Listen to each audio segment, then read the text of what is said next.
할렐루야. 오늘은 2020년 9월 13일 성령 강림 후 15번째 주일입니다. 다 같이 조용한 기도 하시겠습니다.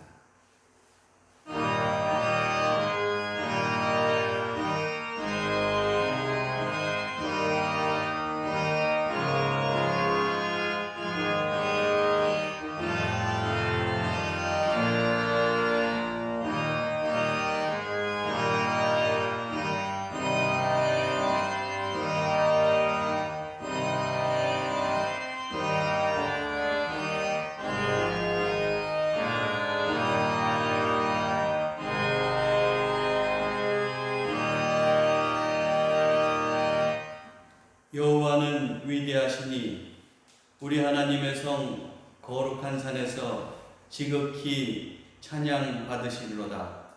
터가 높고 아름다워 온 세계가 즐거워하며 큰 왕의 성 곧 북방에 있는 시온산이 그러하도다. 아멘. 찬송가 37장 부르시겠습니다.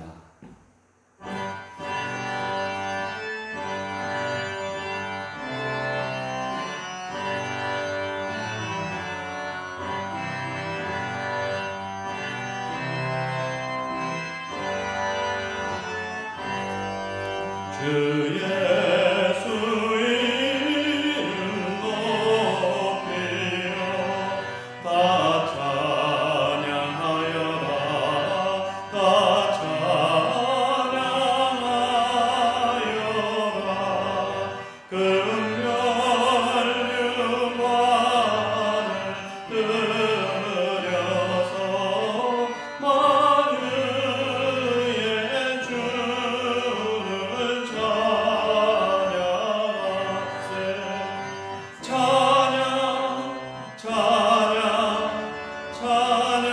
만유의 주 찬양. 주 예수 강한 고난을 못 잊을 죄이나 못 잊을 죄이나 내 귀한 몸에 바쳐서 만유의 주를 찬양하세.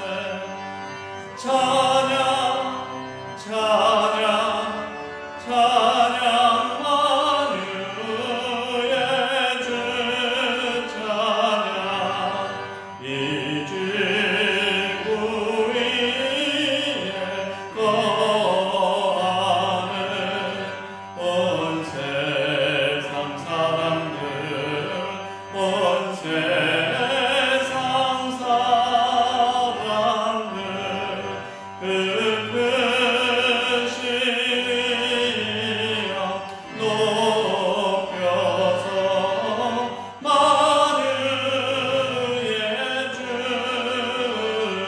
찬양하세.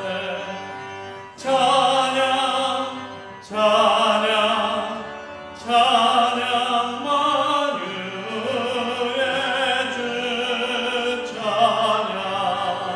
주 믿는 성도 다 함께 주 앞에 엎드려 주 앞에 엎드려 무궁한 노래 불러서 만유의 주를 찬양하세. 찬양 만유의 주 찬양. 아멘.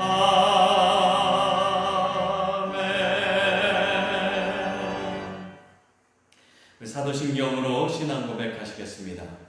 전능하사 천지를 만드신 하나님 아버지를 내가 믿사오며 그 외아들 우리 주 예수 그리스도를 믿사오니 이는 성령으로 잉태하사 동정녀 마리아에게 나시고 본디오 빌라도에게 고난을 받으사 십자가에 못 박혀 죽으시고 장사한 지 사흘 만에 죽은 자 가운데서 다시 살아나시며 하늘에 오르사 전능하신 하나님 우편에 앉아 계시다가 저리로서 산 자와 죽은 자를 심판하러 오시리라. 성령을 믿사오며 거룩한 공예와 성도가 서로 교통하는 것과 죄를 사하여 주시는 것과 몸이 다시 사는 것과 영원히 사는 것을 믿사옵나이다. 아멘. 찬송가 348장입니다.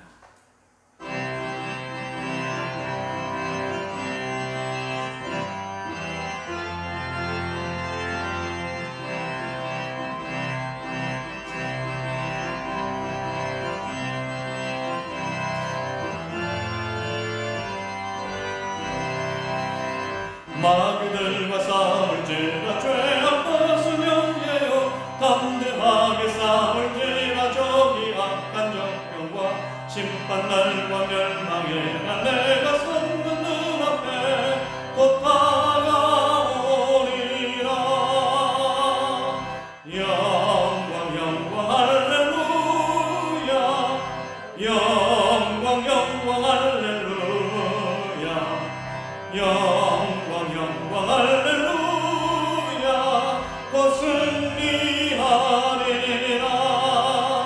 마귀들과 싸울지라 죄 앞벗은 영제여 공함치는 우리들은 흉한 마귀 아닌가. 무섭고 더 더러운 죄 모두 떨쳐버리고 주 예수 붙들라. 영광 영광 할렐루야 영광 영광 할렐루야 영광 영광 할렐루야 곧 승리하리라. 마귀들과 싸울지라 죄 앞벗은 영예요 구주 예수 그리스도 그 심판을 멀리고 너를 도와주시려고 서서 기다리시니 너 어서 나오라. 영광 영광 할렐루야 영광 영광 할렐루야 영광 영광 할렐루야 곧 승리하리라. 장봉희 원사님 우리를 위해서 기도하시겠습니다.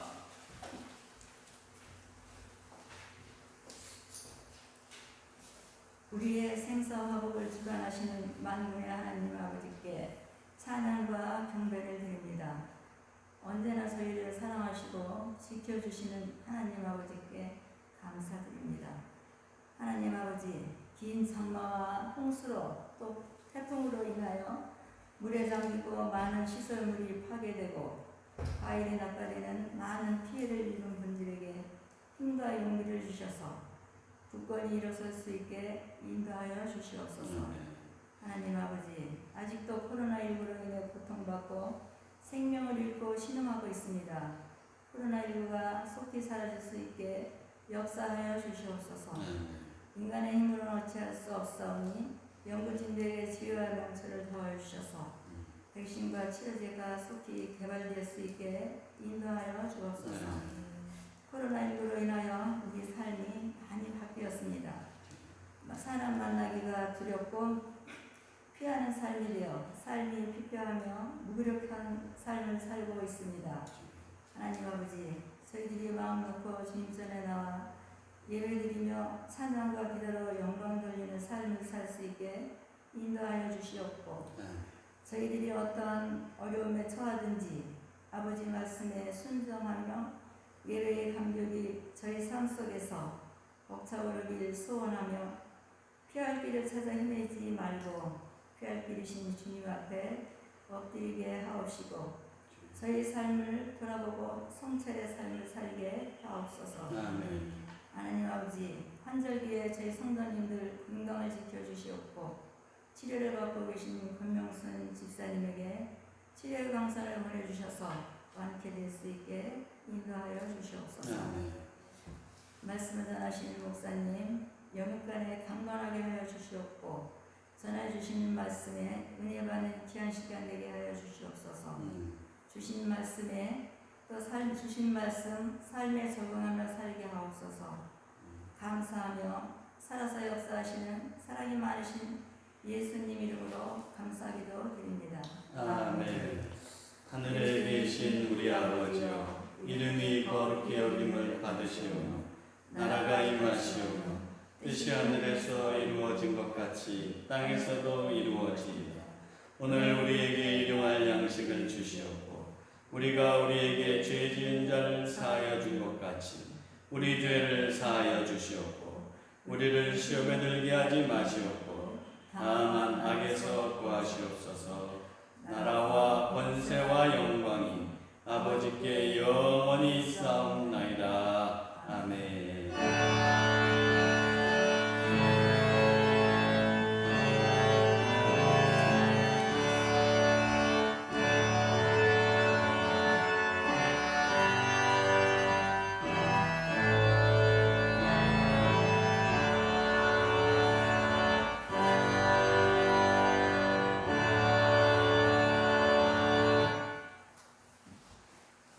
오늘 하나님께서 우리에게 주시는 말씀은 사도행전 6장 1절에서 7절 말씀입니다.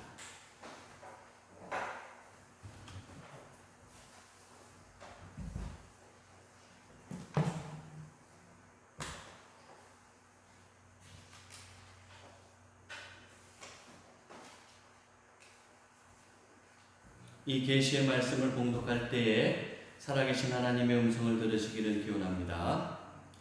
그때에 제자가 더 많아졌는데 헬라파 유대인들이 자기의 과부들이 매일의 구제에 빠짐으로 히브리파 사람을 원망하니 12사도가 모든 제자를 불러 이르되 우리가 하나님의 말씀을 제쳐놓고 접대를 일삼는 것이 마땅하지 아니하니 형제들아 너희 가운데서 성령과 지혜가 충만하여 칭찬받는 사람 7을 택하라. 우리가 이 일을 그들에게 맡기고 우리는 오로지 기도하는 일과 말씀 사역에 힘쓰리라 하니 온 무리가 이 말을 기뻐하여 믿음과 성령이 충만한 사람 스데반과 또 빌립과 브로보로와 니가노르와 디몬과 바메나와 유대교에 입교했던 안디옥 사람 니골라를 택하여 사도들 앞에 세우니 사도들이 기도하고 그들에게 안수하니 하나님의 말씀이 점점 왕성하여 예루살렘에 있는 제자의 수가 더 심히 많아지고 허다한 제사장의 무리도 이 도에 복종하니라. 아멘.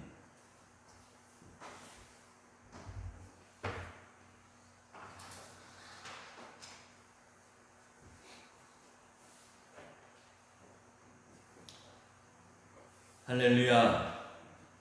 오늘도 또 예배를 준비하면서 여러 가지로 좀 기술적인 문제가 있어서 처음 카톡에 주소를 잘못 보내드렸습니다. 이렇게 저렇게 지금 또 하면서 여러 가지 좀 실수가 있는데 여러분들 양해해 주시고 그리고 속히 이제 우리 예배당에서 예배 드릴 수 있는 날이 올 수 있도록 여러분들 기도해 주시기 바랍니다. 되도록이면 저도 카메라에 아직 익숙하지 않아서 제가 원고를 주로 기본으로 해서 읽는 것으로 좀 대신하려고 합니다. 여러분들 제가 원고를 자주 쳐다보더라도 좀 양해를 해주시기 바랍니다. 역사상에 패스트가 이제 2번에 걸쳐서 인류를 괴롭혔습니다. 이 병에 걸리면 갑자기 열이 40도 이상으로 올라가고 고열이 나고 오한이 동반됩니다. 그리고 환자는 곧 의식을 잃거나 헛소리를 하게 되고 또 몸에는 검은 반점이 생기기 시작합니다. 그리고 발병이 되면 그로부터 길게는 2, 3일, 짧게는 24시간 만에 사망합니다. 물론 이제 약물을 치료하지 않아서 일들이 일어난다는 것이죠. 패스트가 처음 발병한 것은 6세기입니다. 아라비아와 이집트에서 창궐해서 동로마 제국 그리고 유럽으로 번졌습니다. 8세기까지 계속되었으며 약 30만 명이 사망했습니다. 또 패스트는 14세기에 출현했는데 1340년경에 발생한 패스트로 인해서 4년이 채 되지 않아서 유럽 인구의 3분의 1이 목숨을 잃었습니다. 1348년경에 되면서 이제 패스트가 점점 차츰 기세가 꺾이기 시작했지만 이 이후에도 패스트는 17세기까지 100여 차례에 걸쳐서 재발하고 인류를 괴롭혔다고 합니다. 저는 오늘 1차 패스트와 관련해서 조금 더 말씀드리려고 하는데 6세기 동로마 제국의 황제는 유스티아누스라는 사람이었습니다.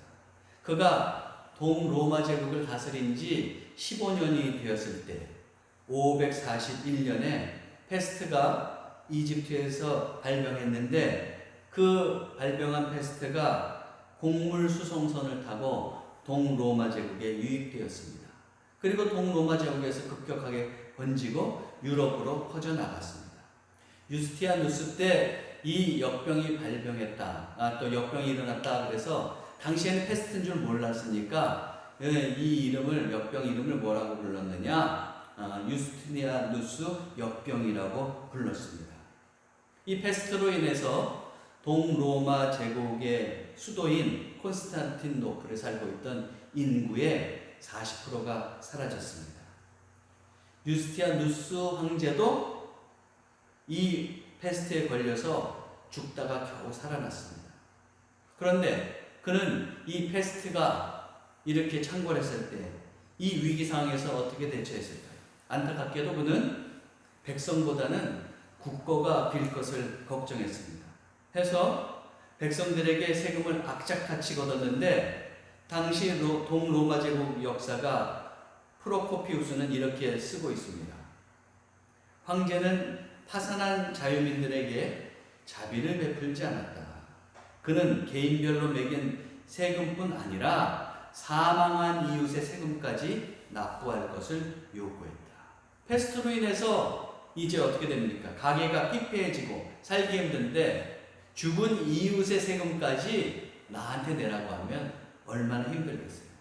그런데 그런 참담하기 그지없는 일들이 일어났다는 겁니다. 결국 유스티아누스 이후 동로마 제국은 쇠퇴의 길로 접어들고 말았습니다.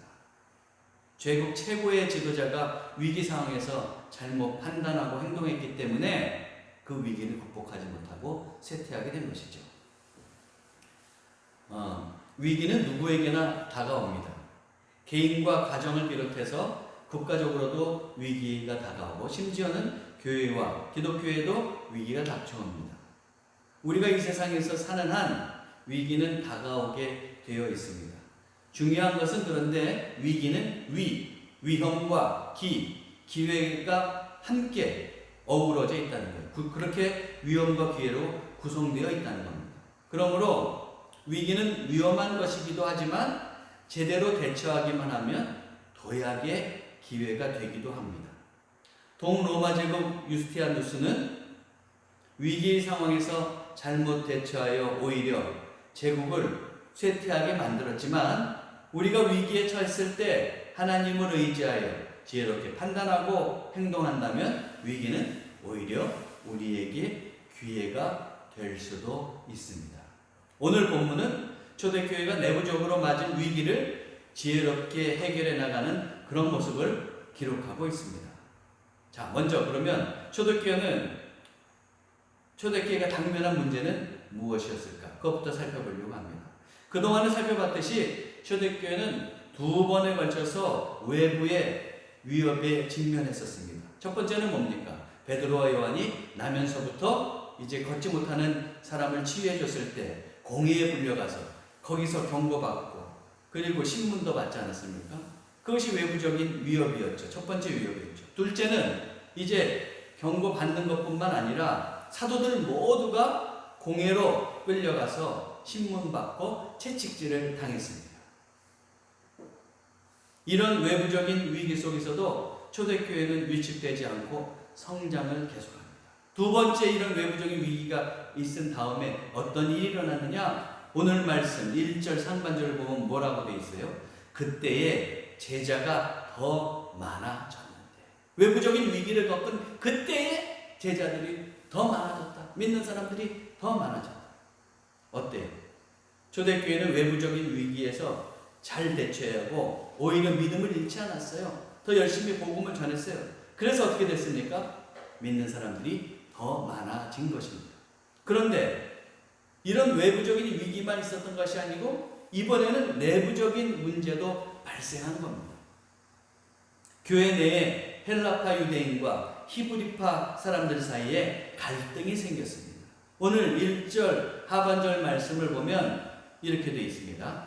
헬라파 유대인들이 자기들의 과부들이 매일의 구제에 빠짐으로 히브리파 사람을 원망하니. 여기서 헬라파 유대인이란 이스라엘 밖 다른 도시에 흩어져 살다가 예루살렘으로 돌아와서 그리스도인이 된 유대인을 말합니다. 이스라엘은 바벨론 포로 이후 많은 사람들이 이제 디아스포라, 즉 본국이 아닌 이방 땅에 흩어져 사는 그런 사람들이 많았습니다. 그런데 초대교회 당시까지 그런 디아스포라들이 많았는데 초대교회 당시에 많은 유대인들이 이제 외국 땅에 살다가 그래도 하나님의 성전이 있는 예루살렘으로 돌아와서 사는 것이 낫지. 그렇게 생각하면서 거룩한 땅에서 살다가 말년을 보내다가 죽음을 맞이하려고 하는 사람들이 많았어요. 그래서 많은 사람들이 예루살렘으로 이주해 와서 살았습니다. 이들은 보통 그 이스라엘 주변에 있는 거기서 통용되는 헬라어를 사용했습니다. 그래서 헬라파 유대인이라고 부르기도 하는 거예요. 이들은 재산이 많은 경우도 있었지만 대부분 그렇지 않았습니다. 오랫동안 다른 이방 도시에서 살았기 때문에 아무런 재산도 가지지 않고 예루살렘으로 돌아온 경우도 있었고, 또 그들은 친척도 별로 없었어요. 아는 사람도 없었습니다. 그렇게 부유하지 않은 상황에서 살다가 남편이 죽으면 어떻게 됩니까? 미망인이 된 사람들은 의지할 곳이 없었습니다. 이런 이 미망인들이 초대교회에 대거 들어왔고 교회는 이 가난한 이들을 돌보아 주었습니다. 반면에 히브리파 유대인들은 이스라엘 본토에서 나고 자라고 그리고 기독교인이 된 그 유대인을 말합니다. 이들은 대부분 아람어를 썼어요. 아람어란 뭐냐? 유대인들은 원래 히브리어를 사용했는데 그게 자기의 본토의 언어였는데 페르시아, 바벨 이후부터 이제 페르시아가 지배하면서 그 당시에 이제 팔레스틴을 비롯한 그 지역에서 공용어로 국제어로 사용했던 언어가 뭐였느냐 하면 아람어였어요. 그래서 세월 쭉 흐르면서 유대인들 중에서는 히브리어를 사용하는 사람들도 있었지만 주로 대부분 이제 아람어를 많이 사용했습니다. 그러므로 이제 히브리파 유대인이라 함은 그렇게 본토에서 나고 자라면서 주로 이제 아람어를 쓰는 그 사람들을 가리켜서 이제 히브리파 유대인이라고 합니다. 이들 가운데에도 미망인이 있었겠죠. 그리고 그리스도인이 된 사람들이 있었겠죠. 초대교회는 이 사람들도 이제 구제의 대상으로 삼고 그들을 구제했습니다. 최초의 교회인 예루살렘 교회는 성도들로부터 이제 많은 재산을 헌납받아가지고 그것으로 공동생활을 하고 있었습니다. 그 재산은 주로 의지처가 없는 가난한 사람들의 구제를 위해서 사용되었습니다. 그런데 공동체가 이제 성장해 가면서 구제할 사람이 많아졌어요. 그러면서 문제가 발생한 겁니다. 주로 미망인들을 많이 구제했는데 성도가 많아지면서 어떤 일이 생기느냐, 미처 신경 쓰지 못하고 돕지 못하는 그런 사람들이 생긴 것 같습니다. 사도들이 주로 이런 구제 사업을 했는데 구제받지 못하는 일이 생겨났어요. 이것이 헬라파 유대인들이 보기에는 구제가 공평하지 않게 이루어지고 있는 것으로 보였던 겁니다. 주로 헬라파 유대인이 이제 구제에서 빠지는 일이 생겼기 때문에 그렇게 생각한 것이죠. 당시 예루살렘 교회는 히브리파 유대인이 중심이 되어 있었고 그들이 주도권을 잡고 있었습니다. 지금 우리가 알 수 있듯이 사도들도 히브리파 유대인들 아닙니까? 바로 이스라엘에서 나고 자라고 그렇게 기독교인이 된 사람들이에요. 그러므로 헬라파 유대인들은 스스로를 주변부인으로 생각하기 쉬웠습니다. 그렇지 않아도 헬라파 유대인들은 위축되어 있었는데 그런데 간혹 구제에서 빠지는 사람들이 생긴 거예요. 그러니까 어떻습니까? 구제가 아주 불공평하게 이루어졌다고 예민하게 반응했던 것이죠. 초대교회는 내부의 문제로 최대의 위기에 봉착했습니다. 사실 한 공동체는 외부의 위협보다 내부의 갈등으로 분열되고 와해되고 문제가 생기고 또 붕괴되기가 쉽습니다. 외부의 적이 위협할 때는 내부에 있는 사람들이 똘똘 뭉쳐요. 내부 결속력이 생겨서 오히려 잘 이겨낼 수 있습니다. 그러나 내부에서 갈등이 일어날 때는 문제를 봉합하지 못하고 분열되는 경우가 참 많죠. 국가적으로도 이런 일이 일어나서 쇠퇴일로에 들어서는 나라들도 많이 있지 않습니까? 초대교회가 내부에서 문제가 생겨서 이렇게 위기에 처했다는 것은 우리에게도 시사해 주는 바가 많이 있습니다. 초대교회가 어떤 교회입니까? 성령 충만한 교회잖아요. 초대교회를 이끌고 있는 사도들을 보십시오. 예수님의 부활을 목격하고 성령 충만해서 이제 그렇게 초대교회를 이끌었던 사람들입니다. 또 초대교회는 함께 기도하고 재산을 나눠 쓰던 모범적인 이상적인 교회였습니다. 그런 초대교회도 어때요? 지금 문제를 만나고 있는 거예요. 내부에 이런 문제가 발생하고 위기에 처해 있습니다. 여기서 우리는 분명히 기억해야 합니다. 교회는 완벽한 천국이 아니라는 겁니다. 아직 유기의 옷을 입은 사람들이 모인 곳입니다. 그렇기에 완벽할 수 없고 문제도 발생합니다. 오늘날 기독교인들 가운데 문제가 없는 완벽한 교회를 기대하는 분들이 있습니다. 그러나 그런 교회는 지구상에 한 교회도 없습니다. 교회에는 다 부족한 것이 좀 있고 문제가 생기기도 합니다. 그렇다고 심각한 문제가 생기는 것을 그냥 방관하고 용인하자는 말은 아닙니다. 잘못된 것은 고쳐나가야 합니다. 오늘 본문에 나오는 초대교회처럼 문제를 해결해 가야 합니다. 그러므로 우리가 기억해야 될 것이 있는데 세상에 있는 교회 중에 건강한 교회란 어떤 교회냐? 문제가 하나도 없는 교회가 아니라 문제를 최소화하는 교회. 또 비록 문제가 생겼다 할지라도 그 문제를 놓고 기도하면서 바르게 고쳐나가는 교회가 건강한 교회라는 것을 성도 여러분들은 잊지 마시기 바랍니다. 그러므로 문제가 있다고 실망할 일이 아니에요. 교회든 공동체든 또 개인이든 다 문제를 겪을 수 있고 위기에 봉착할 수 있습니다. 문제가 생길 수 있습니다. 그러나 문제를 발견하면 바르게 해결해 나갈 수 있어야 됩니다. 그렇다면 우리는 문제로 인해서 위기에 닥쳤을 때 어떻게 해야 될까요? 오늘 본문을 통해서 이제 합니다. 첫째로 문제로 인해서 위기에 처했을 때 문제 해결을 위해서 본질적인 접근을 해야 됩니다. 다시 말하면 문제를 피상적으로 해결하려고 하지 말고 본질적으로 접근해서 해결책을 모색해야 된다는 말입니다. 초대교회를 이끌고 있는 사도들은 헬라파 유대인들이 이제 원망하는 소리를 들었어요. 아마도 그런 소리를 듣고 사도들은 함께 모여서 기도하면서 머리를 맞대고 문제 해결의 지혜를 모색했을 겁니다. 그리고 초대교회 성도들에게 공개적으로 해결책을 제시했습니다. 그 말씀이 2절에서 4절 말씀에 나옵니다.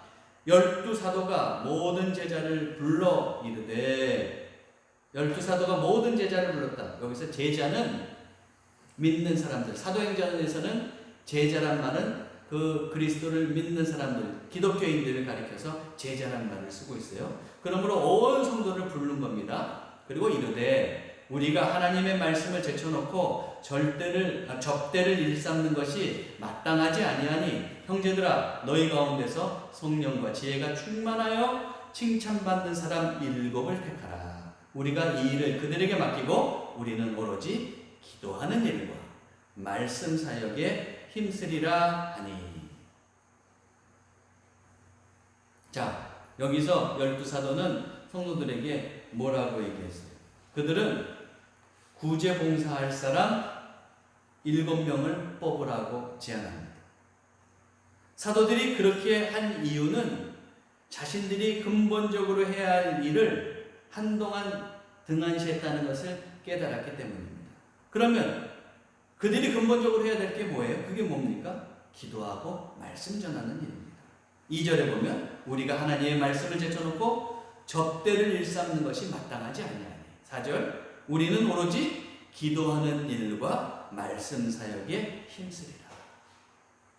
사도들은 구제 봉사하는 일 때문에 한동안 기도하고 말씀 전하는 일에 소홀했습니다.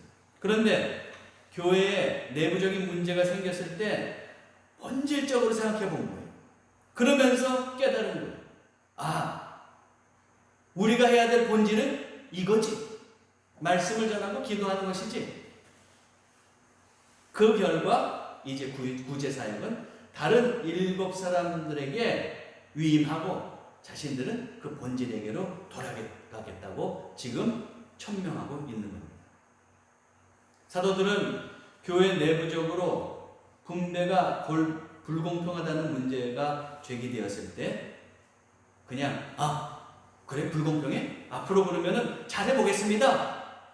이런 식으로 해결책을 제시하지 않았어요. 오히려 보다 근본적이고 또 본질적인 접근을 통해서 해결책을 내놓고 자기들은 이제 기도와 말씀에 전념하고 그리고 구제봉사는 다른 일들이 맞는 그렇게 분업의 구조로 가게 된 것이죠. 그것을 제안하고 있습니다. 이런 사도들의 제안에 초대교회 성도들은 어떻게 합니까?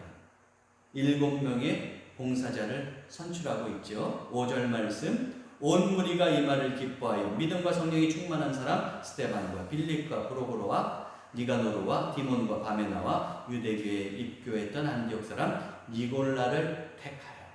근데 여기서 우리가 나오는 이름들을 주의 있게 살펴볼 필요가 있는데 이 이름들은 모두 헬라식 이름이에요. 히브리식 이름이 아니라는 거예요. 헬라식 이름이라는 겁니다.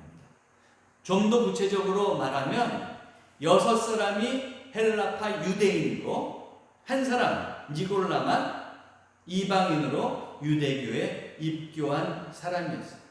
이도 이스라엘 사람이 아닌 것이죠? 헬라 사람인 것이죠? 자, 이것은 뭐를 의미합니까? 구제 봉사를 주로 헬라파 유대인에게 전적으로 위임한 것을 의미합니다. 초대교회는 아직 히브리파 유대인들이 주도권을 잡고 있었어요. 아까도 말씀드렸듯이 사도들도 모두 히브리파 유대인입니다. 그런데 지금 교회는 헬라파 유대인들이 구제에서 제외되었다고 하는 문제에 봉착해 있죠. 이를 잘 해결하기 위해서 근본적으로 본질적으로 어떤 해결책을 내놓느냐? 헬라파 유대인의 사정을 잘 알고 그들의 입장에서 봉사할 수 있는, 그래서 구제의 사각지대에 있는 사람들을 잘 도울 수 있는 그런 사람이 필요했던 것이죠.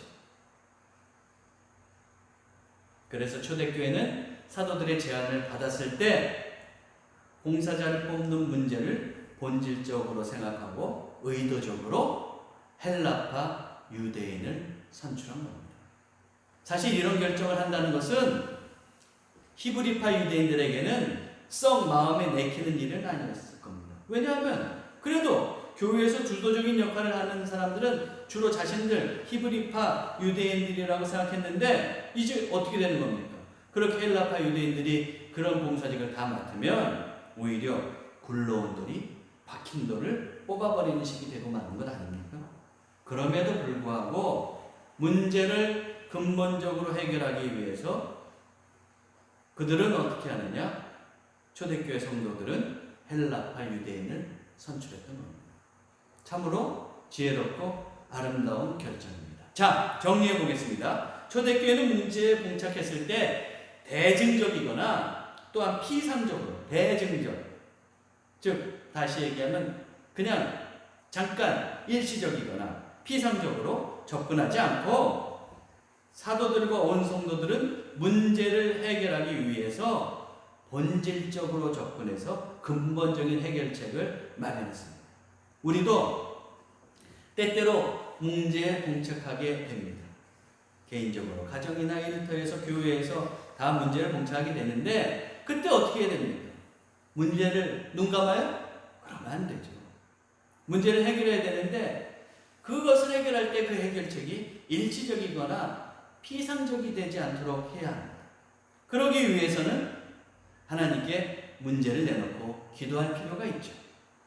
성령께 지혜를 구하면서 또 문제의 핵심이 무엇이고 가장 본질적이고 근본적인 해결책이 무엇인지를 숙고해 볼 필요가 있습니다. 문제 해결을 위해서 내가 근본적으로 해야 할 것은 무엇인지를 살펴볼 필요가 있습니다. 본질적인 접근만이 문제를 바로 풀어갈 수 있습니다. 형식만 조금 바뀐다고 해서 되는 것이 아니에요. 예전에 제가 이런 글을 본 적이 있습니다. 우화적인 이야기니까 여러분 인종차별적이라고 보지 마시고 그냥 들어주시기 바랍니다. 오래전에 식인종 출신의 아프리카 사람이 있었어요. 이 사람이 추장의 아들이다 보니까 영국에 가서 유학을 하게 된 거예요. 유명 대학에 들어가서 유학을 했습니다. 그는 우수한 성적으로 공부를 마치고 본국으로 돌아갔어요. 그런 다음에 10년 후에 같이 공부했던 그 영국에서 공부했던 한 동료가 이제 아프리카를 여행하다 그를 만나요. 그런데 보니까 그 사람은 이제 추장이 되어 있었고 다른 동족과는 달리 이제 양복을 입고 세련된 모습으로 그 친구를 맞이한 것이죠. 그런데 그렇게 세련된 옷을 입고 그렇게 말은 세련되게 했지만 그는 여전히 사랑고기를 먹고 있었던 거예요. 그래서 여행객이 놀라서 물었습니다. 아니, 영국에서 그렇게 명문대학까지 나오고 그렇게 최고의 학문을 배운 분이 어떻게 사랑고기를 먹습니까? 그랬더니 추장은 한 손을 높이 들어 올리면서 이렇게 말하는 겁니다. 아, 그래서 나는 이렇게 이제 포크를 들고 먹지 않소. 다른 사람들은 여전히 손으로 먹죠? 나는 이렇게 포크를 들고 사랑고기를 먹습니다. 추장은 영국 유학을 통해서 본질을 바꾼 것이 아니고 껍데기만 바뀐 거예요. 껍질은 본질을 대신할 수 없습니다. 본질이 바뀌어야죠. 문제 해결도 마찬가지예요. 껍데기만 바꾼다고 해서 해결되는 것이 아닙니다.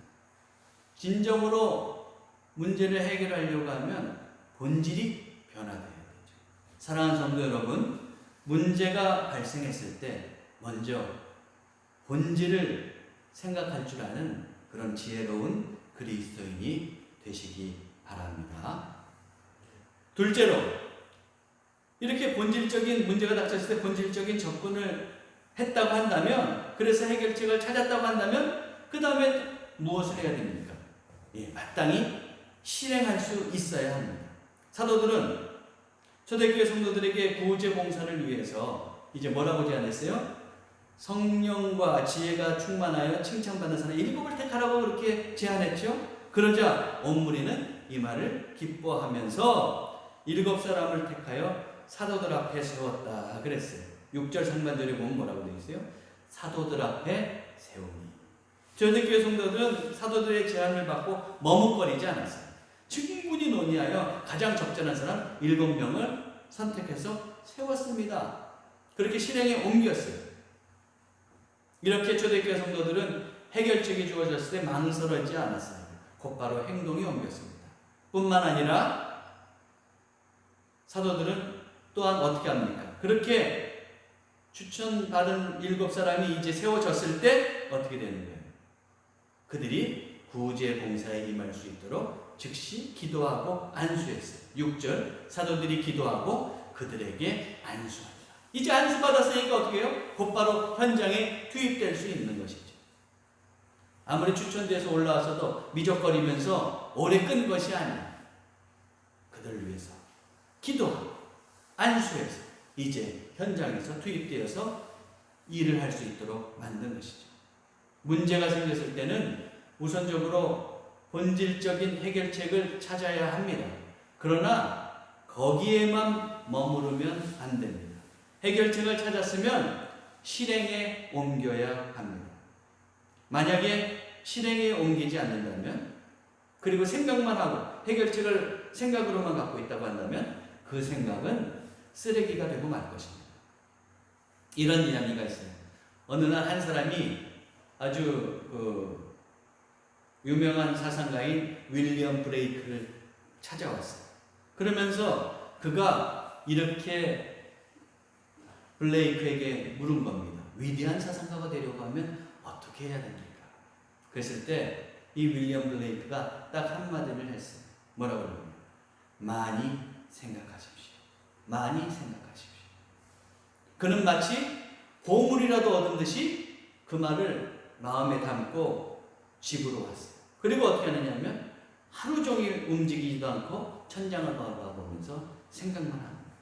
한 달 뒤에 그의 아내가 울상이 돼서 윌리엄 블레이크를 찾아왔어요. 그리고 원망적으로 말하는 거예요. 선생님, 제 남편이 선생님을 만나고 돌아온 뒤부터 식사도 거르고 온종일 침대에 누워서 오로지 생각만 하고 있습니다. 선생님, 제 남편을 만나주세요.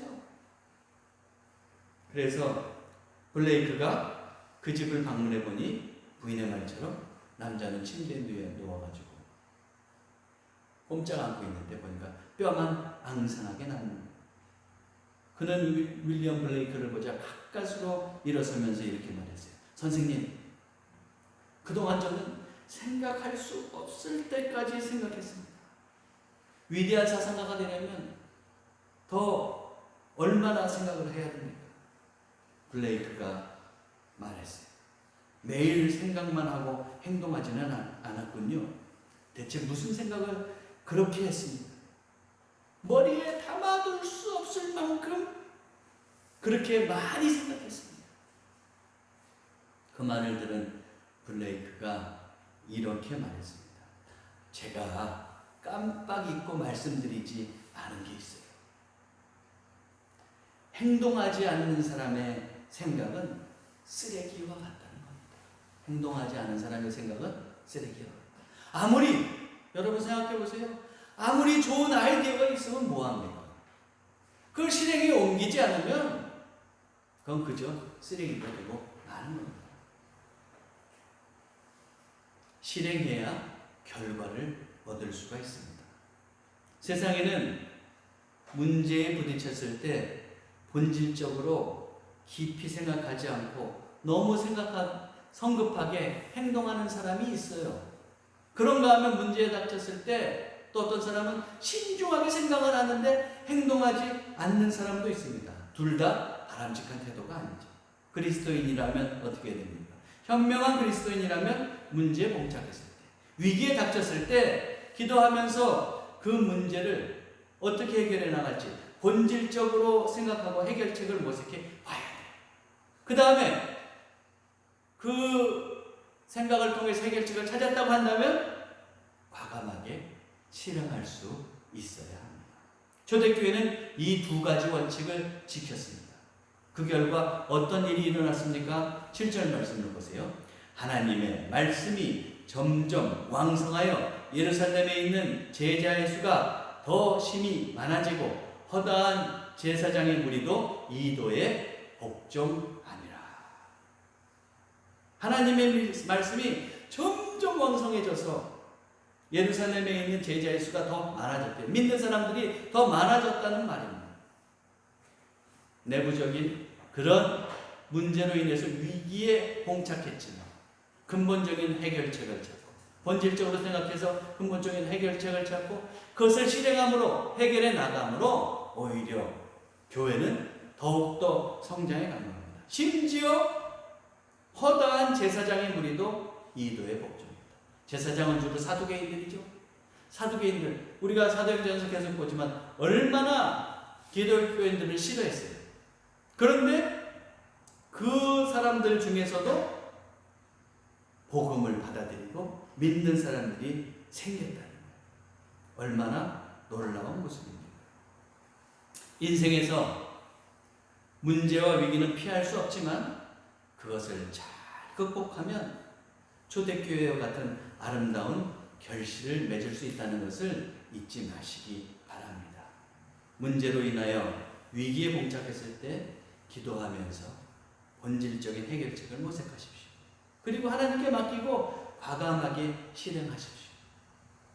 그리하여 문제를 이기고 귀한 결실을 맺어가는 하나님의 복된 자녀들이 되시기를 주님의 이름으로 축원합니다. 기도하겠습니다. 하나님, 삶의 문제가 닥쳐오기도 한다는 것을 우리가 인정하게 하옵소서. 교회에도 문제가 발생할 수 있음을 인정하게 하옵소서. 그러나 성령님께 의지하며 지혜롭게 대처할 때 우리 그리스도인들은 문제를 극복하고 복되게 될 수 있음도 확신하게 하옵소서. 문제가 있을 때 주님께 기도하며 본질을 볼 수 있는 눈을 주옵소서. 또한 본질적인 해결책을 찾았을 때 실행할 수 있는 의지와 힘을 주시어서 문제를 이기고 끝내 승리하고 하나님께 영광 돌리게 하옵소서. 오늘도 주님께 예배드림을 감사하며 우리의 귀한 정성과 물질도 드립니다. 기쁘게 받아 주옵소서. 정성을 다해 드린 주님의 자녀들에게 한량없는 은혜로 함께 주시옵고 더욱 감사가 넘쳐나는 삶이 되게 해 주옵소서. 코로나19로 삶이 답답하고 녹록지 않습니다. 하나님께서 주님의 자녀들의 삶을 일일이 살피시고 복된 길로 인도해 주옵소서. 한 주간 진정한 샬롬을 경험하며 살게 해 주옵소서. 우리 주 예수 그리스도의 이름으로 기도하옵나이다. 아멘. 광고 말씀드립니다. 오늘은 성령 강림절 후 15번째 주일입니다. 교회 여러분께 그리스도의 평화가 함께 하시기를 바랍니다. 예, 이제 다른 광고 말씀은 특별히 드릴 것은 없고 지금 비대면 예배로 드리고 있는데 좀 여러 가지 실수가 있어도 여러분들 양해해 주시고 잘 참여해 주시기를 바라고요. 되도록 이제 비대면 예배가 속히 종식되고 또 함께 모여서 하나님께 영광 돌리면서 예배 드릴 수 있도록 여러분들 더욱 기도해 주시기를 바랍니다.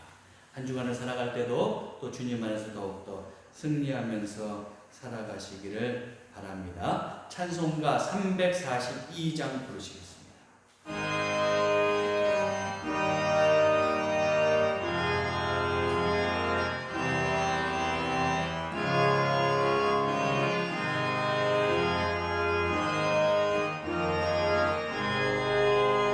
너 시험을 당해 죄 짓지 말고 너 용기를 다해 봄을 잊어라. 너 시험을 이겨 새 힘을 얻고 주 예수를 믿어 늘 승리하라. 우리 구주의 힘과 그의 위로를 밀라. 주님 내 편에 서서 항상 도우시니 내 친구를 삼가 잘 선택하고